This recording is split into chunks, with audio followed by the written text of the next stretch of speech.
اعوذ باللہ من الشیطان الرجیم بسم اللہ الرحمن الرحیم۔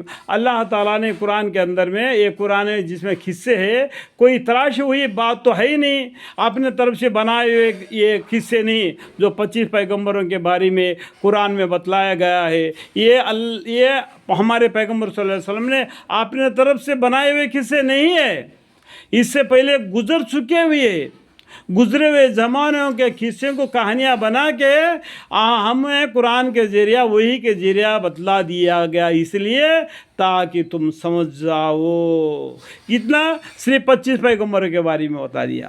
حالانکہ حدیث میں آتا ہے 1,24,000 پیغمبر آ گئے، اور دنیا میں کیا ہے؟ ان الدین عند اللہ الاسلام، ایک دین ہے، ایک قرآن ہے، ایک اللہ ہے۔ لیکن انسان دیکھو کتنا مختلف ہو گئے، کس زمانے میں کہا جا کے ایک ہندوستان میں ہی بولو کتنے خداؤں کو مانتے ہیں، اس طریقے سے پورا دنیا میں دیکھو کتنے خداؤں کو مانتے ہیں، لیکن خدا تو ایک ہی ہے جس نے ہمیں پیدا کیا۔ ایک قرآن تو وہی بلاتا ہے، توحید کے طرف بلاتا ہے۔ ایک قرآن کیا ہے؟ توحید ہے، ایک اللہ کے طرف بلاتا ہے۔ اس لیے تم کو سمجھنے کے لیے یہ قصے کہانیاں بنا کے تمہیں بتلایا قیامت تک کے لیے، تاکہ اس سے تمہیں عبرت حاصل کرو۔ عبرت حاصل کرنے کے لیے یہ تراشی ہوئی کہانیاں نہیں ہیں، اسے عبرت نہ ہو، بلکہ اس سے پہلے جو آسمانی کتابیں ہو چکی ہے یہ قرآن اس کی تصدیق کرتی ہے۔ جتنے پیغمبر آئے ہیں ان سب کے بارے میں بتاتے ہیں، بہت سے پیغمبر آئے، بہت سے کتابیں نازلہ ہے، چندے پیغمبروں کے بارے میں، چندے کتابوں کے بارے میں، چندے صحفوں کے بارے میں اس قرآن میں ذکر فرما دیا۔ بس اس سے انسان نصیحت حاصل کر سکے۔ انسان کو نصیحت حاصل کرنے کے لیے قرآن کو نازل فرما دیا، اور ہر ضروری بات کی تفصیل کرنے والا ہے، ہر ضروری بات کی تفصیل کرنے والا ہے۔ ضروری بات کیا ہے؟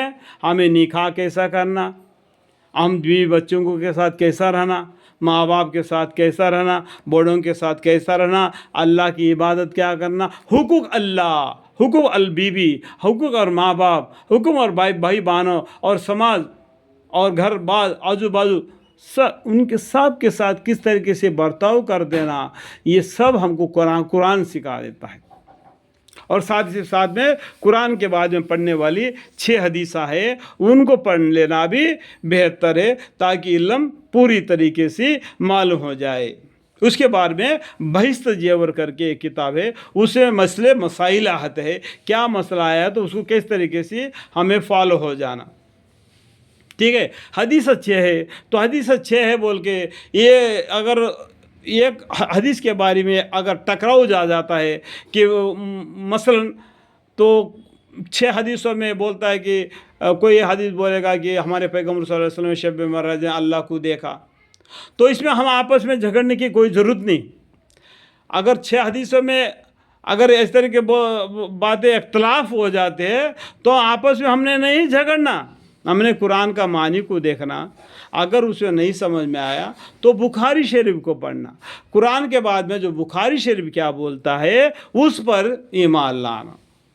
جو بخاری شریف کو اتنا مرتبہ ہے قرآن کے بعد میں، ٹھیک ہے۔ اس کے بعد میں مسئلے مسائل معلوم کرنے کے لیے باری مسئلے بھی بہشت جیور میں لکھا گیا ہے۔ تو بزرگان دین نے اسلام قیامت تک کیسا چلانا ہمارے خاندوں میں رکھ کے وہ لوگ چل بسے۔ ہم کیا کرنا ہے؟ علم کو سیکھنا ہے، سب سے پہلا علم کو سیکھنا ہے۔ جو علم نہیں ہے وہ بالکل جانور سے بھی بیکار ہے۔ تو اس لیے علم سیکھنا اور پڑھنا، لوگوں کو بھی دعوت دینا اور خود بھی اس پر عمل کرنا، لوگوں کو بتائے اور خود اس کے پر عمل نہ کرے۔ اللہم اغفر لی، ایسے غلطی اگر ہم سے بھی ہو گئی تو میں معافی چاہتا ہوں، اللہ معاف کرے۔ اور ایمان والوں کے لیے ذریعہ ہدایت اور رحمت ہے۔ یہ قرآن کیا ہے؟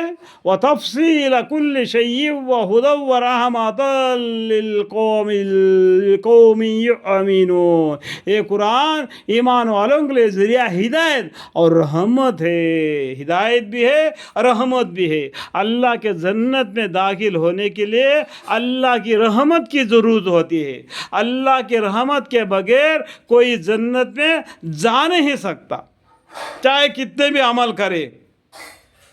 یا اللہ میں نے اتنا جنگ لڑا، میں نے اتنا یہ کیا، میں اتنا کیا، لیکن اللہ کی رحمت سے جنت ملے گی۔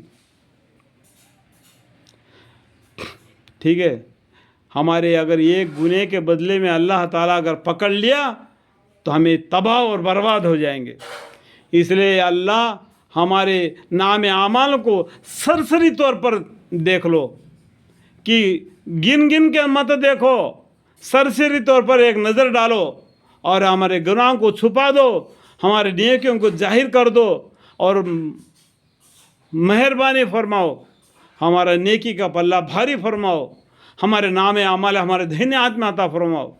اور اس دن جس دن کی قیامت قائم ہوگی، اس ٹائم پر ہمارے سب آل ہوں گے، سبھی ان کے سامنے ہمیں رسوا مت کرنا، ہمیں شرمندگی مت کرنا، کہ یا اللہ آپ سے درخواست ہے کہ ہمارے گناہ تو ہے ہی ہو چکے ہیں، ہمیں قرار دیتے، ہمیں اقرار کر لیتے، ہمیں معلوم ہے ہمیں گناہ سے ہو گئے، ہم توبہ مانگتے ہیں، یا اللہ توبہ، اللہ توبہ، اللہ توبہ، ہمارے نام اعمال دہنے ہاتھ میں عطا فرما، تیری رحمت سے جنت عطا فرما، میرے حق میں بھی، میرے بیوی، میرے بچے، میرے پورے خاندان وسیلہ تا قیامت نسل با نسل، نسل با انصاف کے حق میں بھی مالک میں دعائیں مانگتا ہوں، مغفرت کی اور نیک اعمال کی اور نام اعمال دہنے ہاتھ میں آنے کی۔ اللہ میری دعا کو قبول اور منظور فرمائے، آمین ثم آمین، والحمدللہ رب